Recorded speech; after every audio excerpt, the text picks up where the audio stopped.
Our next presenter was a highlight of the PK Night 7 with his famed hamburger presentation. He's also a Ron Swanson wannabe. Please welcome Brandon Dohman.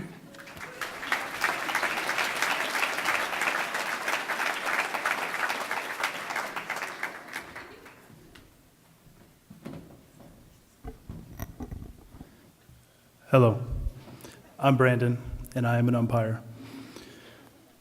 I expected some boos, not laughs, but whatever.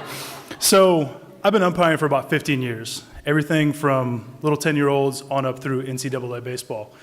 And in doing that, I've learned a lot of lessons about life, and a lot of lessons that have turned me into the person that I am, good or bad, either way. Like she said, last time I got up here and I talked about burgers, and I wanted to change the world of burgers with my last speech. And my hope on this one is that I can give you an idea of what an umpire sees from behind the plate and how it's different from what you might think. And so my thought is that with these lessons that we can kind of transition into something more, something how I learned myself and to be a leader. So the first thing about this is I want to show you is that if you want to do something, you got to dress the way or dress for what you want to do. You got to dress to impress. Just like Michael Scott on The Office. I don't step on the field without shine shoes or pressed pants. I look the part. And so there's this other thing. Umpiring is not glamorous. Not once have I ever heard, as I was walking off the field, like, damn, that umpire's got a sweet ass. I've never heard that. I don't know if it's just me or if it's just not an umpire thing, but just like all the jobs when you start out in the world, they're gonna suck. You gotta stick with it. And there's people that, along the way, they're gonna heckle. Hecklers, I could stand up here for another hour and tell you stories I've had from baseball games of parents following to my car after the game, but there's a time when you know in your heart that you did the right thing and you can't listen to them. You just gotta let them be. That's how they're gonna be.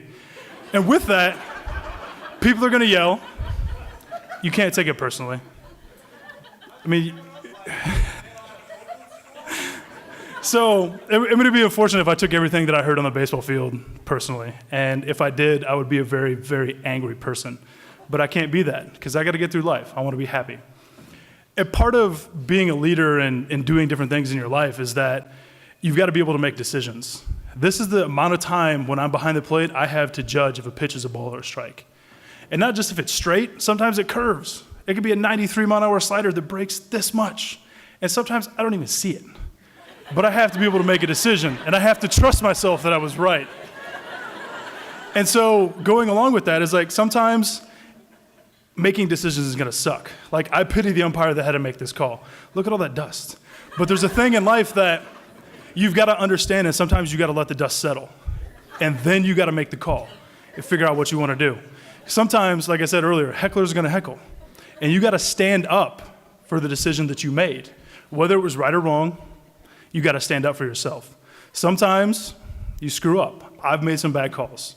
Probably not as many as the people in the fan or in the stands think I have, but I've made some pretty shitty calls, not gonna lie.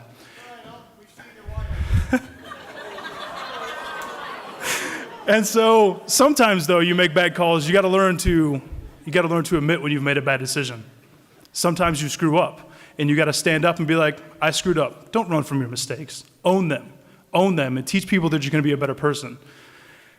Other times, you're not gonna know what the hell happened. So you gotta get together as a group. That's why there's more than one umpire on the field, hopefully. You gotta get... Sometimes, you gotta talk with your buddies. Figure out what's the best call to make. Did I get the best angle, or did this guy have the best angle? But the biggest thing you wanna do is get the call right. And I laughed about this once I put it in. This is the worst slide I could possibly choose. We're talking about challenging authority. And sometimes you're gonna be in an organization or be in a team, be in something, and you're just gonna feel that what's happening is just not right. Sometimes you gotta step up. It's like when I started umpiring when I was 15 and getting yelled at by a 40-year-old man. Like, to me, in my mind, he's the boss because he's older than me, he's my elder. But I learned that sometimes I had to stand up for it. And a lot of times the best baseball game as an umpire is when you see this and the umpire is nowhere to be found. Because if you didn't know I was there, that means I did a damn fine job. You forgot about me. Other times, as a leader, sometimes, like I said earlier, things suck. I mean, sometimes it's just gonna get awful. And like in the first inning at 10-0 as an umpire, I would be crying behind the plate. I would be so tired already after 10 runs in one inning. You're looking at 45 minutes, and you still have another 8 innings of baseball to play. But you got to stick through it. You got to learn how to motivate yourself and keep going on.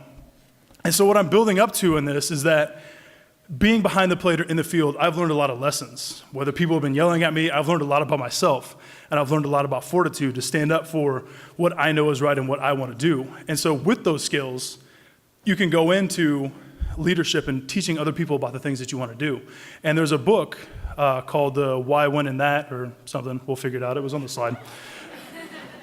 But if you're going to be a leader, you can't tell people what you want to do. You have to tell them why you want to do it. You got to figure out what gets you out of bed in the morning. Whether it's wanting to build a new YMCA to help bring more people together and get inclusion for special needs children or something. And then you got to move on to the how you want to do it. Be like, okay, we need to raise some money. But the main focus of that being the why. People don't care what you want to do. If I say, I want to start a university farm, a lot of people in this room don't really care. But if I say, I want to start a university farm because I want to teach people about agriculture and I want to teach people about a local community on how you can grow your own food and teach people to move along things, people are going to get on board with that because it's something that they themselves might see or have been through in their life. And you get to the what? Be like, okay, I'm going to form some organizations and we're going to put together a farm or we're going to teach people about things. It's always about the why. You can't focus on the what because then as you go through, people are going to stop caring. And it's like the slide says, people don't buy what you do. You know, how many people know TiVo? TiVo came out with a box. Nobody really bought it. Their sales were shitty. Company was awful. But then you get other companies that come out with the exact same thing, and they pitch it to you in a different format of a why. It's not like what, you can't record this, it's why. And so going through life, some people may not have the gumption or the want or the understanding of why they should be a leader. And I personally feel after 15 years that if you step behind the plate and even give it a couple seasons or a year, you'll learn a whole lot about yourself and figure out how you can help motivate the people around you to do the awesome things that you want to do. Thank you.